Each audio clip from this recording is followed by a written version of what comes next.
Hi friends, నేను మీ అంజని. మీరు చూస్తున్నది SRK horror stories. First night లోని హర్ష ఎవరినో చూసి భయపడ్డాడు. చిన్నపిల్లల్లా భయపడుతూ బయటకైతే వచ్చేశాడు. అప్పటికే తాగి ఉన్న హర్ష దేన్నో చూసి అలా పొరపడి ఉంటారని మళ్ళీ పంపించారు. అయితే కాని తను మళ్ళీ అలానే భయపడిపోతూ బయటికైతే వచ్చేశాడు. హర్ష ఒక గవర్నమెంట్ ఎంప్లాయ్. అంతేకాదు, వాళ్ళ అమ్మ కూడా గవర్నమెంట్ ఎంప్లాయే. వాళ్ళకి బాగా ఆస్తులైతే ఉన్నాయి. అలాంటిది హర్ష పెళ్ళైన తర్వాత ఎందుకు ఇలా బిహేవ్ చేస్తున్నాడు? హర్షకి ఏదైనా ప్రాబ్లం ఉందా? లేకపోతే పెళ్లి చేసుకున్న అమ్మాయి తన వెంట ఎవరినైనా తీసుకువచ్చిందా?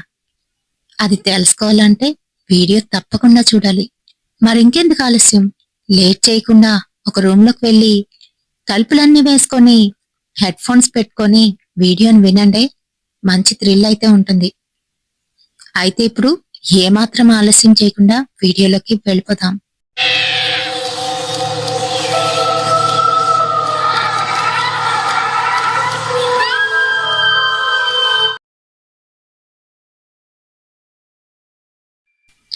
అందరూ ఎంతో సంతోషంగానైతే ఉన్నారు.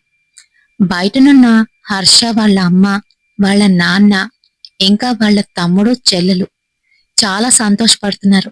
ఇన్ని సంవత్సరాలకి వాడికి పెళ్ళయింది, మంచి ఉద్యోగం ఉన్న పెళ్లి మటుకు లేట్ అయిపోయింది అని అనుకుంటున్నారు. మరి బరువులు బాధ్యతలు తప్పవు కదా అని వాళ్ళ అమ్మ అయితే అంటుంది. హర్షకి ఒక అందమైన అమ్మాయిని చూసి వాళ్లే పెళ్లి చేశారు. తను కట్నం కూడా బాగానే తెచ్చుకుంది. తన పేరే అనన్య. కొత్తగా పెళ్ళయి ఒకరింటికి వచ్చిన ఆడపిల్ల ఎన్నో కోరికలతోనైతే వస్తుంది. తన ఇంట్లోని ఒక రాణిలా, తన భర్త ఒక రాజులాగైతే అనుకుంటుంది. కానీ ఆ ఇంట్లో ఉన్న వాళ్ల వల్లే తన జీవితం బాగుంటుందా లేదా అనేది డిసైడ్ అయిపోతుంది. అయితే ఇక్కడ అలాంటి ప్రాబ్లమే లేదు. ఎందుకనంటే అనన్యకి బాగా ఆస్తి అయితే ఉంది. అంతేకాదు, కట్నం కింద 25 లక్షలైతే తీసుకువచ్చింది. మరి అంతే కదా, గవర్నమెంట్ జాబ్ అంటే ఎంతైనా ఇస్తారు. అయితే మరి హర్ష మటుకు అప్పటికే కాస్త తాగేసి ఉన్నాడు. అది గమనించిన వాళ్ళమ్మ హర్షని పక్కకు పిలిచి, నీకు బుద్ధి లేదా, ఈరోజు కూడా తాగుతావా అని తిడుతుంది. అమ్మా, ఏం చేయమంటావు? నాకు నైట్ టైం కొంచెం వేస్తేనే గాని నిద్ర పట్టదు. సర్లే, నేను మేనేజ్ చేస్తానులే అంటూ తను లోపలికైతే వెళ్ళిపోయాడు. ఇక లోపలున్న అనన్య తన్ని చూడగానే సిగ్గుపడుతూ ఒకవైపు తిరిగి కూర్చుంది. లోపలికి రాగానే ఏమాత్రం మాట్లాడకుండా అనన్య పక్కకొచ్చి కూర్చొని తన మీదనైతే చేయి వేశాడు. అనన్య సిగ్గుతోని పక్కకైతే తిరిగింది. ఇటు తిరుగు అంటూ తనని తన వైపైతే తిప్పుకున్నాడు. అంతే, తన వెనకాతల ఒక నల్లటి ఆకారం ఎగురుతూ కనిపిస్తోంది. అది చూడగానే గట్టిగానైతే అరిచి బయటకైతే వచ్చేశాడు హర్ష. అంతే మరి, అనన్యకి ఏమీ అర్థం కాలేదు. అయ్యో, ఏమవుతుంది, ఇంత గట్టిగా ఎందుకు అరిచాడు అని తను బయటికి రాకుండా లోపలే అలానే కూర్చుంది. బయటికి వెళ్లిన హర్ష గోలగోల చేస్తున్నాడు. అమ్మా, అమ్మా, లోపలెవరో ఉన్నారు, లోపలెవరో ఉన్నారు, నల్లటి ఆకారం చాలా భయంకరంగా ఉంది, భయం వేస్తుందమ్మా అని చిన్నపిల్లాళ్లాగా అయితే అంటున్నాడు. అది విన్నా వాళ్ళందరూ కూడాను, ఏంటి, ఏం మాట్లాడుతున్నావురా, పిచ్చా నీకు, లోపలికి వెళ్ళు అని వాళ్ళమ్మ అయితే తిడుతుంది. మరో పక్క వాళ్ళ అత్తగారు, మామగారు తన కాసి వింతగా విచిత్రంగానైతే చూస్తున్నారు. ఏమైంది బాబు అంటూ వాళ్ళ నాన్నగారైతే దగ్గరికి వచ్చారు. అది అది దెయ్యం, దెయ్యం అని అంటున్నాడు. దెయ్యమా? మా అమ్మాయి దెయ్యంలా కనిపిస్తుందా నీకు అంటూ వాళ్ళ అత్తగారైతే అరిచారు. ఇంక వెంటనే వాళ్ళమ్మ అందుకొని, అయ్యో అలా కాదు వదిన గారు, నేను చెప్తానులేండి అంటూ మళ్ళీ తన చేతిని పట్టుకొని పక్కకి లాక్కెళ్ళింది. నీకందుకనే తాగొద్దని చెప్పాను. ఇప్పుడు చూడు, తాగేసి ఏదేదో వాగుతున్నావు, లోపల ఏం చూసుంటావో, వెళ్ళు, మర్యాదగా వెళ్ళు, పిచ్చి పిచ్చి వేషాలు వేయకు అంటూ కసురుకుంటుంది.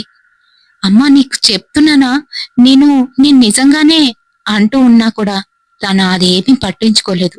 నోరు మూసుకొని లోపలికి వెళ్ళు అని చెప్తూ వెళ్తున్నాడండి అని వాళ్ళ వైపు చూస్తూ అంటూ తన కొడుకుని లోపలికైతే పంపించింది. హర్ష భయపడుతూనే అన్ని మూలలు చూస్తూనే మళ్ళీ అనన్య దగ్గరకైతే వచ్చాడు. ఏమైంది హర్ష మీకు అంటూ తన దగ్గరికి వచ్చి గట్టిగా హగ్ చేసుకుంది. అది అది ఏం లేదు అంటూ తను కూడా తనని గట్టిగానైతే హగ్ చేసుకున్నాడు. ఈలోగా మళ్ళీ ఎవరో తన వెనకతలే నించొని తనకాసే చూస్తూ నవ్వుతూ కనిపించింది. అంతే మరి, వెంటనే అనన్యని దూరంగా తోసేసి నేనిక్కడుండను, నాకు భయం వేస్తుంది, నాకు భయం వేస్తుంది అంటూ బయటికైతే వచ్చేస్తున్నాడు. తలుపులు అవతల పక్కన గెడపెట్టడంతో తలుపులు బాధేస్తున్నాడు. అమ్మా తలుపు తీ ప్లీజ్ అని అంటున్నాడు. అందరూ అక్కడున్న వాళ్ళు విచిత్రంగా చూస్తూ ఉంటే మరికొంతమంది నవ్వుకుంటున్నారు. ఎందుకు అనంటే కొత్త అల్లుడు ఇలా చేయడం అందరికీ విస్మయంగానైతే అనిపిస్తుంది. ఈలోగా గాబరా పడుతూ వాళ్ళమ్మ అయితే తలుపు తీసింది. ఏమైంది మళ్ళీని అని అంటుంది. అమ్మా నీకు తెలీదమ్మా నిజంగానే అంటూ ఉంటే వెనకాతల నుంచి అనన్య వచ్చి అత్తయ్య ఈయనకేదో అయ్యింది, నన్ను చూడగానే ఇలా అంటున్నారు అని చెప్తుంది. సరే సరే నేను చూస్తానులే, ఈ రోజుకి నీ పక్కన నీత పడుకుంటుంది, వీడు మాతో పాటు పడుకుంటాడులే. సరే నీత వచ్చి వదిన దగ్గర పడుకోమ్మా అని చెప్తుంది. అప్పటికే నీతకి పెళ్ళైపోయింది.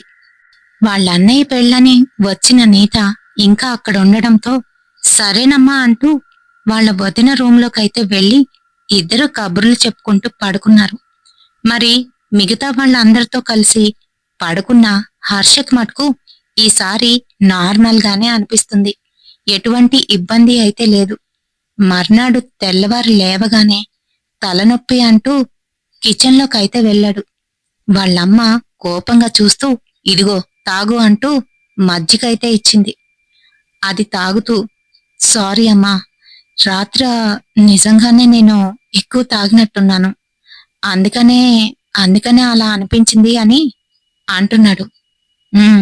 అందుకనే చెప్తా ఎప్పుడు కూడాను.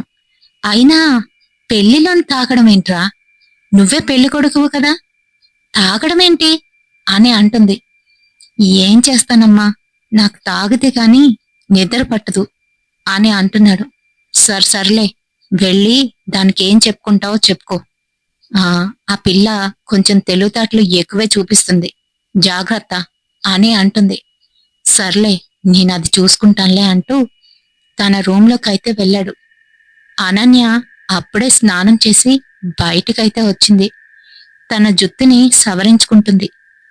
వెనక నుంచి వెళ్లి అనన్యని గట్టిగా హక్ చేసుకున్నాడు. ఎవరది అంటూ తుళ్ళిపడి వెనక్కి తిరిగి చూసింది. ఓ మీరేనా? ఏంటి నిన్న రాత్రి నేను మీకు దెయ్యంలా కనిపించానా అని అడుగుతుంది. అదేమీ లేదు, నేను నైట్ టైం కొంచెం తాగుతాను, దానివల్లేమో ఇలా అని అంటున్నాడు. ఏంటి మీరు తాగుతారా అని అంటూ ఉంటే అవును, ఇందులో తప్పేముంది, నేను గవర్నమెంట్ ఎంప్లాయ్, నాకు బోలెడన్ని టెన్షన్స్ ఉంటాయి, మరి వాటి నుంచి తప్పించుకోవడం కోసం రాత్రి సమయంలో కాస్త వెయ్యకపోతే నాకు నిద్ర పట్టదు. అయినా నీతో కాక ఇంకెవరితో చెప్తా, అదేం పెద్ద తప్పేం కాదే అని అంటున్నాడు. సరే సరే అందుకేనేనా నేను దెయ్యంలా కనిపించాను అని అంటుంది. అందుకనే అంటూ మళ్ళీ తన దగ్గరకైతే వస్తున్నాడు. ఈలోగా అద్దంలోని అనన్య మొహం వేరొక విధంగానైతే కనిపించింది. అంతే, మళ్ళీ తనని వదిలేసి సరే అయితే రెడీ అవ్వు నేను మళ్ళీ కలుస్తాను అంటూ బయటికైతే కంగారు పడుతూ తన్ని వెనక్కి తిరిగి చూస్తూ అలానే వెళ్ళిపోయాడు. తనకసలా ఏమీ అర్థం కాలేదు. ఇదేంటి ఇప్పుడే వచ్చాడు, మళ్ళీ ఇలా వెళ్ళిపోతున్నాడు ఏంటో అని అనుకుంది. ఇంకా ఆ రోజు రాత్రి రెండో రోజు మరి అందరూ కూడా మళ్ళీ ముందు రోజులాగే అన్ని ఏర్పాట్లు చేసి అనన్యని నేను తయారు చేస్తానంటూ నీత వచ్చి అందంగా తయారు చేసింది. అనన్యకి బయటని ముందుకి మొహం కనిపించకుండాను వేసి లోపలికైతే పంపించింది. ఇంకా లోపలికి వస్తూ ఉంటే హర్ష ఆ రోజైతే అస్సలు తాగలేదు. తన కోసమే ఎదురు చూస్తున్నాడు. ఈలోగా తను రానే వచ్చింది. వచ్చేసావా అంటూ తన చేతిలో ఉన్న పాల గ్లాసుని పక్కన పెట్టి తన్నైతే గట్టిగా హగ్ చేసుకున్నాడు. తను కూడా హగ్ చేసుకుంది. కాని తన వీపుని గోళ్లతోని రక్కేస్తోంది. ఏయ్ వదులు వదులు అంటూ గట్టిగానైతే వదిలించుకున్నాడు. ఏమైంది నీకు అలా చేస్తున్నావు అని అంటూ ఉంటే నేనేం చేశాను, నేనేం చేయలేదు అని అంది. సరే అయితే ఇలా రా అంటూ మంచం మీద కూర్చోబెట్టాడు. తన మొహాన్ని ఆ మేలు ముసుగుతోని కప్పి ఉంటే అదైతే తీస్తున్నాడు. ఇంకంతే. తను ఎప్పుడైతే అలా తీశాడో మళ్ళీ ఈసారి అనన్య కనిపించటం లేదు. మళ్ళీ అదే నల్లటి ఆకారం అతి భయంకరంగా కనిపిస్తుంది. అది చూడగానే భయంతో గట్టిగా నరిచేశాడు. వద్దు వద్దు, నా దగ్గరికి రావద్దు అని గట్టి గట్టిగా అరుస్తున్నాడు. అంతే. అనన్యకి చాలా కోపం వచ్చింది. లేచి నించుంది. ఏంటి నువ్వు పిచ్చి పిచ్చి వేషాలేస్తున్నావా? నీకసలు బుర్రలేదా? నేను అనన్యాన్ని, దెయ్యాన్ని కాదు. ఇంత అందంగా ఉంటే నీకు దెయ్యంలా కనిపిస్తున్నానా అంటూ చెడమెడ తిడుతుంది. అయితే హర్ష కూడా ఏమీ తగ్గలేదు. నువ్వే దెయ్యాన్వి, నువ్వే ఎవరినో తీసుకువచ్చావు నీ వెంట, అందుకనే అలా కనిపిస్తుంది అంటూ ఇద్దరూ తిట్టుకోవడం మొదలుపెట్టారు.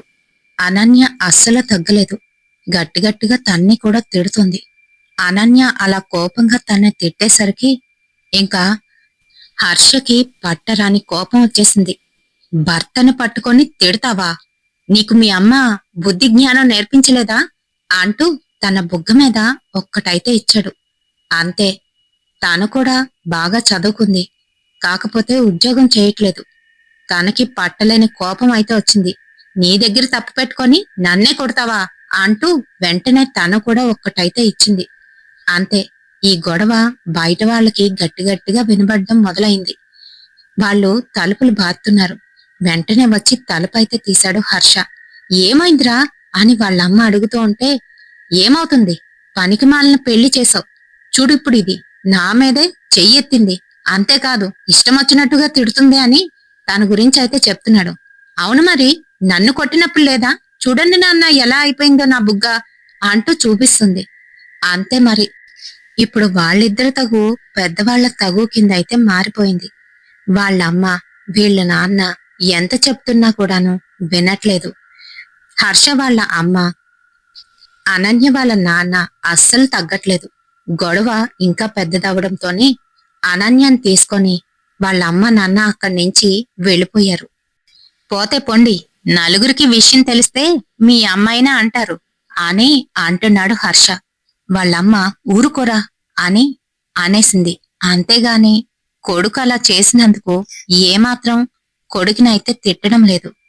అయితే మర్నాడు తెల్లవారే అందరూనూ మొహాలు దిగాలుగానైతే పెట్టుకుని ఉన్నారు. తన కూతురు నీత కూడా, అమ్మా ఇంత జరిగిన తర్వాత ఇంకా నేను ఇక్కడెందుకు, మా ఆయన రమ్మంటున్నారు, నేను వెళ్ళాలి అంటూ పిల్లల్ని తీసుకొని వెళ్ళిపోయింది. ఇంట్లో ఉన్న ఆరాకొర బంధువులు కూడా వెళ్ళిపోయారు. ఇంకా ఆ రోజు నుంచి అమ్మా నాకు సెమిస్టర్ దగ్గర పడింది, నేను కాలేజీకి వెళ్ళాలి అంటూ తన చిన్న కొడుకు కార్తిక్ కూడా కాలేజీకి అయితే వెళ్ళిపోతున్నాడు. మరి ఇవన్నీ చూస్తున్న హర్ష వాళ్ళ నాన్నకి మటుకు హర్ష ఇంకా వాళ్ళ అమ్మ చేస్తున్న పద్ధతులు ఏమీ నచ్చవు. కారణమేంటో ముందు ముందు మీకే తెలుస్తుంది. హర్ష ఆఫీస్ కని బయలుదేరుతున్నాడు. ఈలోగా వాళ్ళమ్మ కూడాను గబగబా రెడీ అవుతుంది. ఎందుకనంటే తను కూడా ఒక గవర్నమెంట్ ఎంప్లాయీ. ఇద్దరూ కలిసి ఒక బండి మీద ఆఫీస్కి అయితే వెళ్తారు. మరి అలానే రెడీ అవుతున్న సమయంలోనే వంటగదిలోని ఏవో శబ్దాలు అయితే వస్తున్నాయి. అటుగా వెళ్తున్న హర్ష, అమ్మా అది నువ్వేనా అంటూ వంటగదిలోకైతే వెళ్ళాడు. అంతే. అక్కడ దృశ్యాన్ని చూసిన హర్ష మళ్ళీ గట్టిగా అరిచాడు. దెయ్యం దెయ్యం అని గట్టి గట్టిగా అరుస్తూ ఉంటే అందరూ అయితే అక్కడికి వచ్చారు. చూసేసరికి హర్ష భయంతోని వణికిపోతున్నాడు. ఏమైంది హర్ష, నీకు ఏమైంది? ఏం చూసావు అని అంటూ ఉంటే, అమ్మా అమ్మా, ఆ దెయ్యం ఇక్కడే ఉందమ్మా, అది ఏదో మన ఇంటికి తీసుకొచ్చిందమ్మా, అది వచ్చిన దగ్గర నుంచే ఇది కనిపిస్తుంది, నాకు భయం వేస్తుందమ్మా అని అంటున్నాడు. ఏంటిరా, ఇక్కడేం లేదు, చూడు, కళ్ళిప్పి చూడు అని అంటుంది. అక్కడ చూస్తే అక్కడ ఏం లేదు. కానీ కానీ నేనిక్కడే చూశాను అమ్మ, మన వంటగదిలోని ఆ దెయ్యం నించొని ఏదో చేస్తుందమ్మా అని భయపడిపోతున్నాడు.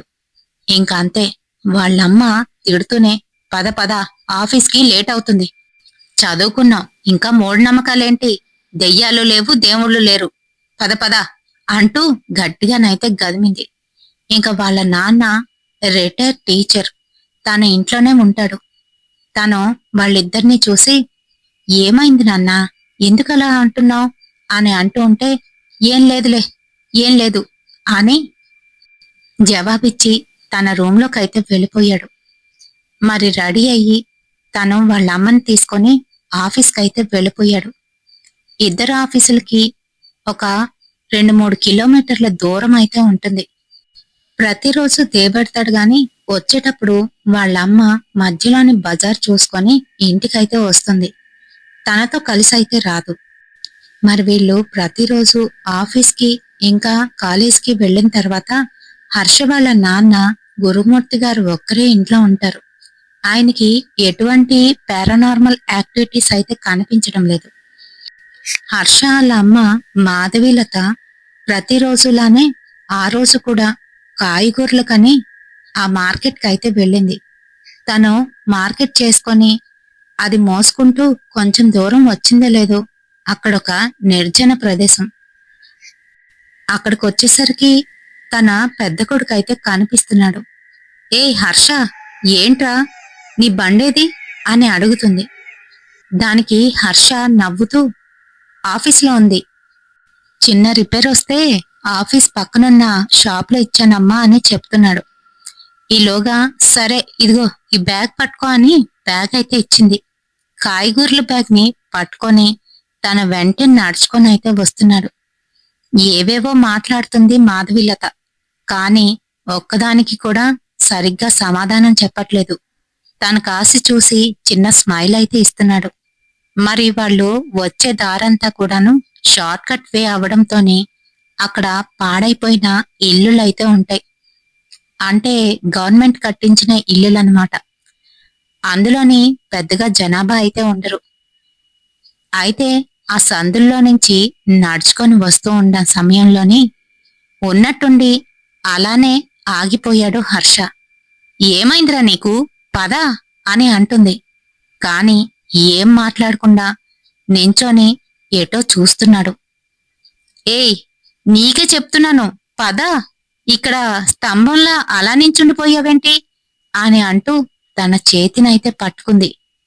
చేతిలో ఉన్న బ్యాగ్ ని అలానే వదిలేశాడు. కాయగూరలన్నీ కిందన పడిపోయాయి.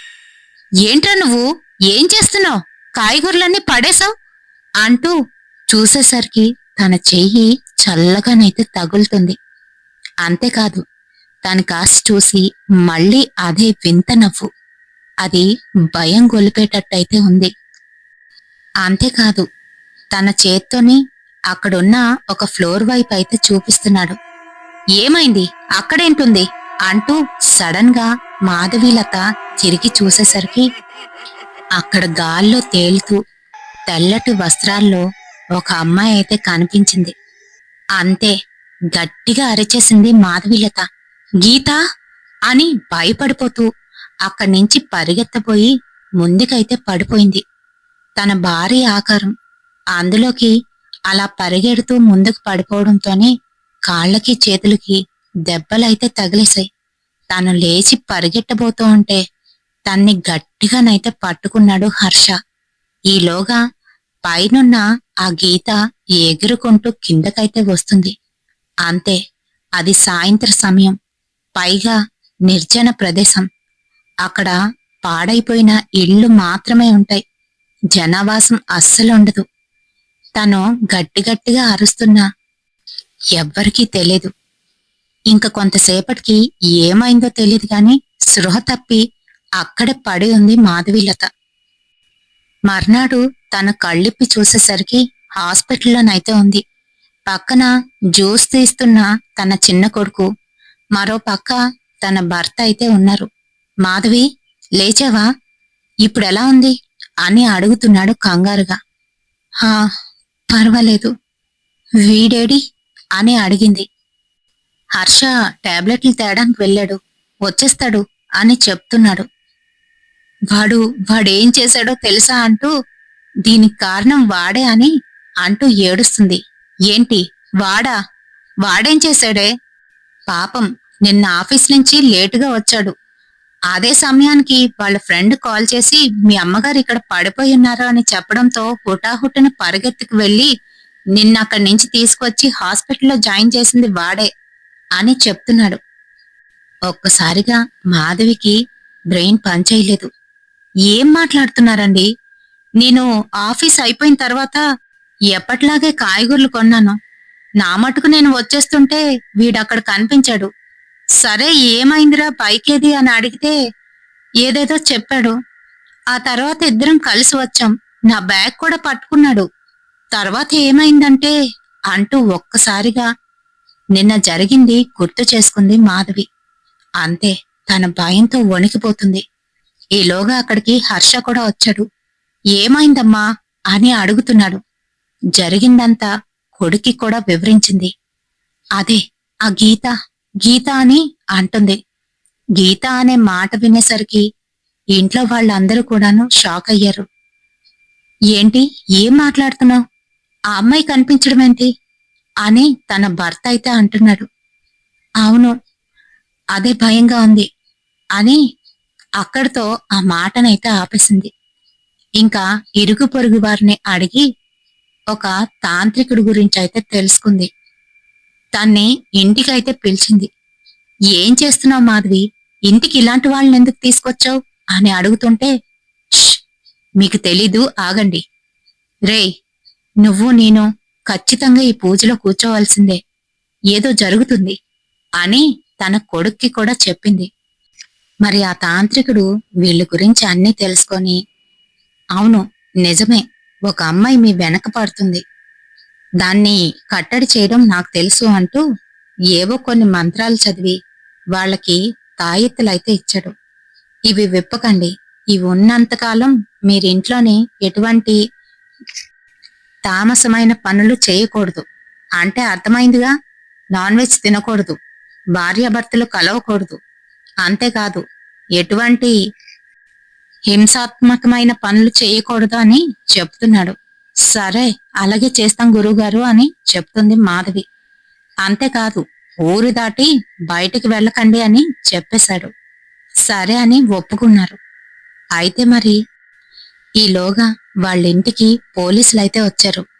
ఇక్కడ హర్ష అంటే ఎవరు అనుకుంటూ హర్ష ముందుకు వచ్చి, నేనేనండి, ఏమైంది అని అంటున్నాడు. ఏమైందా? పదరా పద, నీ మీద కేసు పెట్టింది మీ ఆవిడ. పాపం, పెళ్ళయి 2 రోజులు అయ్యేసరికి కట్నం గురించి ఆమెను వేధిస్తావా, పైగా కొడతావా? నీకుందిలే పద అని లాక్కొని వెళ్ళబోతూ అంటే వాళ్ళమ్మ అయితే అడ్డుకుంది. సార్, ఏంటి సార్ అలా? గవర్నమెంట్ ఎంప్లాయ్, అంతేకాదు మీరిలా లాక్ వెళ్ళడం ఏం పద్ధతిగా లేదు, వాడు వస్తాడు అని చెప్తుంది. ఈలోగా వాళ్ళ నాన్న కలుగు చేసుకొని, సార్, ఏదైనా ఉంటే మేము మాట్లాడుకుంటాం. మాది పరువుగల కుటుంబం సార్. ఇలా ఇలా జరిగితే ఊర్లో మా పరువు పోతుంది. మీరు మీరు వాళ్ళతో మాట్లాడండి సార్, ప్లీజ్ సార్. మేము కాంప్రమైజ్ అవుతాం, ఆ అమ్మాయిని కూడా తెచ్చుకుంటామని అనడంతోని సరే సరే అతన్ని పిలిపించండి అని వాళ్లతో కూర్చోబెట్టి మాట్లాడారు. ఇంక పోలీస్ స్టేషన్ వరకు వచ్చింది కాబట్టి కొంచెం తగ్గాలి అని మాధవి అయితే కాస్త తగ్గే మాట్లాడుతుంది. మీ అమ్మాయి చేసిన తప్పుకి మీ అమ్మాయి క్షమించమని మా అబ్బాయిని అడిగితే ఖచ్చితంగా మీ అమ్మాయిని తీసుకువస్తాము. మీ అమ్మాయి అలా కొట్టడం మంచి పద్ధతి కాదు కదా అని మాట్లాడుతుంది. మరో పక్క తన భర్త, ఊరుకో మాధవి, ఈ కాలం ఆడపిల్ల మగపిల్లవాడని ఏమీ లేదు. నువ్వు ఎలా మాట్లాడుకో అని చెప్తున్నాడు. మరో పక్క అనన్య వాళ్ళ నాన్న కూడా ఏం తగ్గకుండా గట్టిగానైతే మాట్లాడుతున్నాడు. మరి మొత్తానికి ఏదో విధంగా రాజీ కుదిర్చుదామనుకుంటే హర్ష మటుకు ఒప్పుకోవట్లేదు. పక్కకి తీసుకెళ్లి హర్షకి తిట్టి, ఇప్పుడు ఏదో విధంగా ఒప్పుకున్నట్టుగా మాట్లాడు, ఆ తర్వాత దాని పని ఏం చెయ్యాలో చూద్దాంలే అని వాళ్ళమ్మ అయితే చెప్తుంది. సరేనంటూ ఇంకా ఏదో విధంగా వాళ్ళు రాజీకైతే వచ్చారు. మీ అమ్మాయిని తీసుకొస్తాము, ఇప్పుడు మంచి రోజులు కాదు కదా, పైగా మా ఇంట్లో పూజ కూడా జరుగుతుంది, ఇలా తాంత్రికుడిని తీసుకొచ్చి ఒక పూజ చేయిస్తున్నాము మా అబ్బాయికి బాగుండాలని, అందుకనే మనకి ఇలా జరిగింది. అది అయిన తర్వాత మీ అమ్మాయిని నెల రోజుల తర్వాత మా ఇంటికి తీసుకొస్తాము అని వాళ్ళ నాన్న అయితే నచ్చ చెప్పాడు. సరే, నెల రోజులు చూస్తాం, ఈలోగా మీ అబ్బాయి వచ్చి తీసుకువెళ్ళకపోతే మళ్ళీ పోలీస్ స్టేషన్ కి వెళ్లాల్సిందే, ఈసారి కోర్టు మెట్లు కూడా ఎక్కిస్తాను అని వాళ్ళ నాన్న అయితే ఖచ్చితంగా చెప్పి వెళ్ళిపోయాడు. ఇంకా ఈ ఇంట్లోని నెల రోజుల వరకు అంతా సజావుగానైతే సాగింది. తనకి ఎవరూ కనిపించడం లేదు. ఇప్పుడు బాగానే ఉంది. సరే, అమ్మాయిని తెచ్చుకుందామా అని మాధవి అడుగుతూ ఉంటే హర్ష మటుకు వద్దు, అది నన్ను కొట్టిందమ్మా, దాన్ని దాన్ని మళ్ళీ తెచ్చుకోవడం ఏంటి, అక్కర్లేదు, దాన్ని ఎలాగైనా వదిలించుకుందాం అని అంటున్నాడు. రేయ్, నీకు అర్థం కావట్లేదా? దాన్ని వదిలించుకోవడం అంటే అది ఇచ్చిన కట్నానికి మరో 10 లకారాలు జోడించి మనం ఇవ్వాల్సినట్టే, నీకు అర్థమవుతుందా అని చెప్తుంది. ఏదో రకంగా అడ్జస్ట్ అయిపోరా, మరి ఆ మాత్రం తెచ్చింది, అంత పొగరగా ఉంటుంది, అర్థం చేసుకో, తర్వాత దాని వంపు ఎలా తీర్చాలో నాకు బాగా తెలుసు అని చెప్తుంది. సరే అయితే అని కామ్గానైతే ఉన్నాడు. అయితే నెల రోజులవుతున్నా కూడా వాళ్ళ ఇంటి దగ్గర నుంచి ఎటువంటి కబురు రాలేదు. మళ్ళీ అనన్య వాళ్ళ నాన్న వాళ్ళ ఇంటికైతే వచ్చారు. ఏంటండి, మీరు మాట మీద ఉండరా? నెల రోజుల తర్వాత అమ్మాయిని తీసుకువెళ్తామన్నారు, ఇప్పటి వరకు రాలేదు అని అంటున్నాడు. అదేనండి, ఇదిగో మంచి రోజులు చూద్దామని ఆగాము, అంటే నెల రోజులే కాదు కదా అని వాళ్ళ నాన్న అయితే అన్నాడు. మంచి రోజులు చూసుకొని కూర్చుంటే అయ్యేది కాదు, ఈ రోజులన్నీ మంచి రోజులే, రేపు మంచిదే, మా అమ్మాయిని తీసుకువస్తున్నాను అని చెప్తున్నాడు. మర్నాడే వాళ్ళ అమ్మాయిని అయితే తీసుకువచ్చాడు. అనన్య, జాగ్రత్తగా ఉండమ్మా అని చెప్తూ మాధవీలతకి ఇలా అయితే చెప్తున్నాడు. మళ్ళీ మీ అబ్బాయి తిక్క తిక్క వేషాలు వేస్తే ఈసారి ఊరుకునేదే లేదు అంటూ మాధవీలతతోని గట్టిగానైతే అన్నాడు. దానికి మాధవీలతకి కోపం వచ్చినా కామ్గానైతే ఊరుకుంది. కాని ఏం జరగనట్టే తన కోడలతోనైతే మాట్లాడుతుంది. అనన్య కూడా ఈసారి ఏం మాట్లాడకుండా తన పని అయితే తను చేసుకుపోతుంది. ఆ రోజు సాయంత్రం తను అందంగా తయారయ్యి తన రూంలోనైతే కూర్చుంది. ఈలోగా ఆఫీస్ నుంచి హర్ష అయితే వచ్చాడు. చిరాగ్గా ఉంది. ఏంటమ్మా, లైట్లు కూడా వేయలేదు అంటూ లైట్స్ అయితే ఆన్ చేశాడు. అమ్మా, కాఫీ అని అడుగుతున్నాడు. మాధవి ఆ సమయంలోనే గుడికైతే వెళ్ళింది. వంటగదిలోని ఎవరో కాఫీ కలుపుతున్నట్టుగాను శబ్దాలైతే వినబడుతున్నాయి. త్వరగా తేమ్మా అని అంటున్నాడు. మరో పక్క అనన్య తన రూంలోనైతే ఉంది. ఈలోగా కాఫీ వచ్చింది. తను సోఫాలోని కూర్చొని చెయ్యి ఇలా పెట్టి తీసుకుందామని చూసేసరికి అక్కడ ఆ నల్లటి ఆకారం, అదే ఆ గీత అయితే కనిపించింది. అంతే, నెల రోజుల వరకు కనిపించిన గీత మళ్ళీ ఇప్పుడు కనిపించేసరికి గట్టి గట్టిగా అరుస్తూ అక్కడి నుంచి బయటకైతే పరిగెడుతున్నాడు. ఆ అరుపులకి లోపల ఉన్న అనన్య బయటకైతే వచ్చింది. ఏమైంది అని. అంతే, అనన్యాన్ని చూడగానే మళ్ళీ అరుస్తూ బయటికైతే పరిగెట్టాడు. ఈలోగా గుడి నుంచి వస్తున్న మాధవీలత తన భర్త, ఏమైందిరా నీకు, ఎప్పుడొచ్చావు అని అడుగుతున్నారు.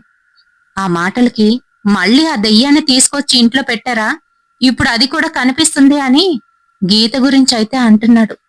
అంతే, వాళ్ళమ్మ ఆగాగు అంటూ దేవుడి బొట్టు తీసి నెదుటికైతే పెట్టింది. ఇప్పుడు గీత అయితే కనిపించడం లేదు. మెల్లగా లోపలికైతే వచ్చాడు. అనన్య మళ్ళీ కోపంతో రూంలోకైతే వెళ్ళిపోయింది. వాళ్ళమ్మ నచ్చజెప్పి, ఇదిగో నీకు నచ్చకపోతే పోయే, దాని దగ్గరికైతే వెళ్ళకు, రూంలో ఉండు అంతే అని చెప్తుంది. అది కాదమ్మా, మళ్ళీ గీత అని అంటూ ఉంటే, "శ్ష్! దాని గురించి ఎందుకు వచ్చింది ఇప్పుడు అని అంటుంది. మరి అదే కదా, మళ్ళీ కనిపిస్తుంది ఆ గీత, నాకెందుకో భయం వేస్తుంది, ఆ తాంత్రికుడు సరిగ్గా పూజ చేయలేనట్టుంది అని అంటున్నాడు. సరే సరే, రేపు మళ్ళీ పిలిపిద్దాం, నువ్వు కంగారు పడకు అని చెప్పేసి పంపించేసింది. ఇంకా అనన్య ఒకవైపు, హర్ష ఒకవైపు అయితే పడుకున్నారు. వాళ్ళు భార్యాభర్తలు పేరుకు మాత్రమే, కాని ఎవరి పని వాళ్ళదే. మరి ఆ రోజు రాత్రి పడుకుందాం అనుకునేసరికి సీలింగ్ని పట్టుకొని వేలాడుతూ కనిపించింది గీత. దాన్ని చూడగానే గట్టి గట్టిగా అరుచుకుంటూ రూంలో నుంచి బయటికైతే వచ్చేశాడు. అనన్య వెనకాతలే వెళ్ళింది. వాళ్ళమ్మతోని అమ్మ గీత, అమ్మ గీత, అమ్మ గీత అని చెప్తున్నాడు. వెనకాతలే నించున్న అనన్యాన్ని చూసి వాగరా అంటూ మళ్ళీ తన చేయి పట్టుకొని అవతలకైతే తీసుకువెళ్లి ఏదో చెప్తుంది. ఇంకా రాత్రి అలానే గడిచిపోయింది. మళ్ళీ వచ్చి ఏం మాట్లాడకుండా కళ్ళు మూసుకొని అనన్య పక్కనే పడుకున్నాడు. ఇంకా మర్నాటి తెల్లవారే మాధవిలత అనన్యని తీసుకొని ఆ తాంత్రికుడి దగ్గరికైతే తీసుకువెళ్తుంది. ఇదిగో, వాడికి బాగోకపోవడానికి కారణం వేరే ఉంది, ఎవరో నీ వెనకాతలు వచ్చింది, దానివల్లే వాడలా ప్రవర్తిస్తున్నాడు, లేకపోతే నా కొడుకు చాలా మంచివాడు, ఇదిగో ఈ తాంత్రికుడు చాలా మంచి ఆయన వల్లే ఇప్పటి వరకు మాకు ఎటువంటి ఇబ్బంది కలగకుండా ఉంది, నిన్ను కూడా తీసుకువెళ్లి ఆయనకైతే చూపిస్తాను, ఆ తర్వాత మీ ఇద్దరూ చక్కగా కలిసి ఉండొచ్చు అని చెప్తూ నచ్చజెప్పి అక్కడికైతే తీసుకువెళ్ళింది. మరి ఆ తాంత్రికుడు ఆమెను చూసి ఆమెకు కూడా ఒక తాయెత్తునైతే ఇచ్చాడు. తను కూడా రక్షణ అయితే కట్టుకుంది. ఇంటికి వచ్చిన తర్వాత ఎటువంటి ఇబ్బంది అయితే లేదు. అయితే నెల రోజులు గడిచిన తర్వాత ఒకరోజు ఎందుకనో సడన్ గా మధ్యాహ్నం సమయంలోనే మాధవిలత ఆఫీస్ నుంచి ఇంటికైతే వచ్చింది.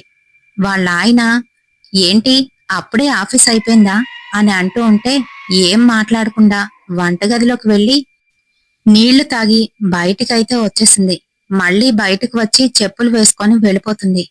ఎక్కడికి వెళ్తున్నావు, ఏం మాట్లాడట్లేదేంటి, మాధవి మాధవి అని పిలుస్తూ ఉంటే ఏం మాట్లాడకుండా అలానే వెళ్ళిపోయింది.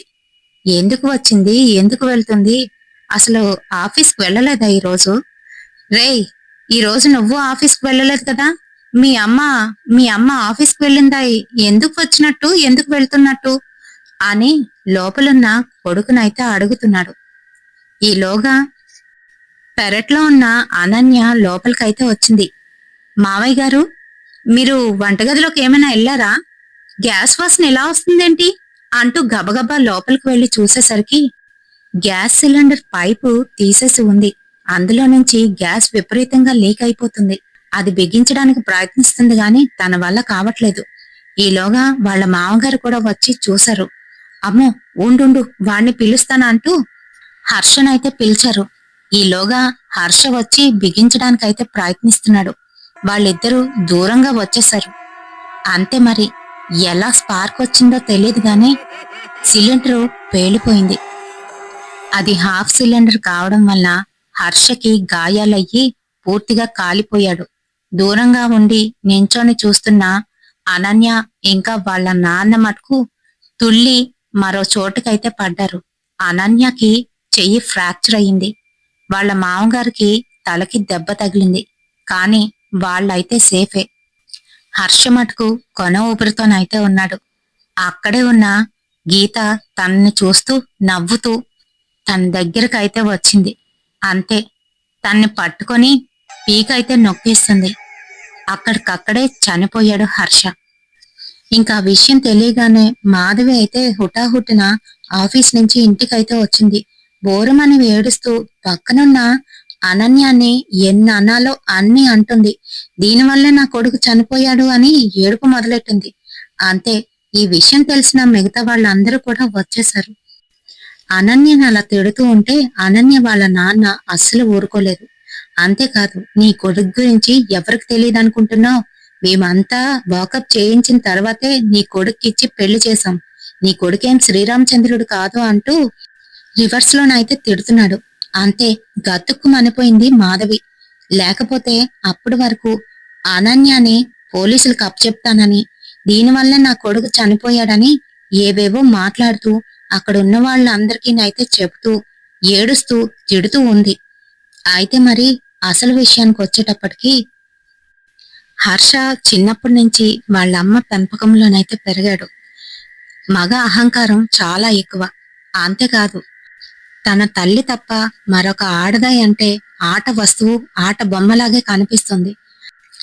వాళ్ళ అమ్మ చెప్పేది ఎప్పుడు ఒకటే, డబ్బులు ఉంటే మనకి గౌరవం ఉంటుందని చెప్తూ ఉండేది.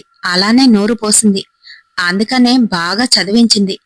అలానే చదువుకున్నాడు కూడాను. అలాగే ఉద్యోగం కూడా సంపాదించాడు. ఇంకా ఉద్యోగం సంపాదించిన తర్వాత చెడు అలవాట్లు, చెడు స్నేహాలకైతే మరిగాడు.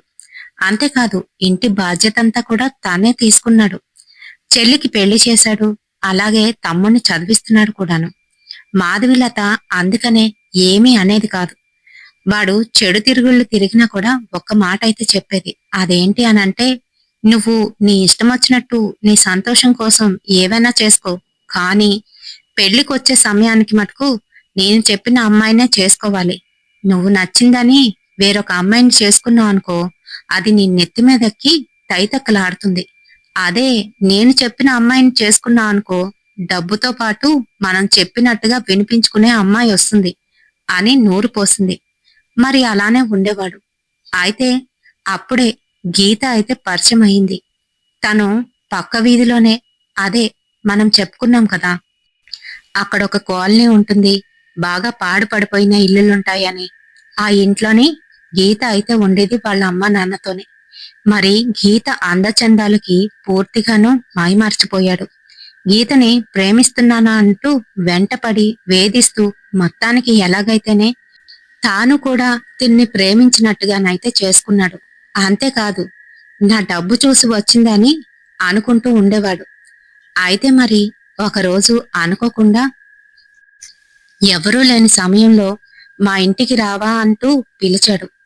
మరి ఆ రోజు గీత వాళ్ళ ఇంటికైతే వెళ్ళింది. ఆ రోజు గీతని బలవంతం చేసి తనతోనైతే ఉన్నాడు.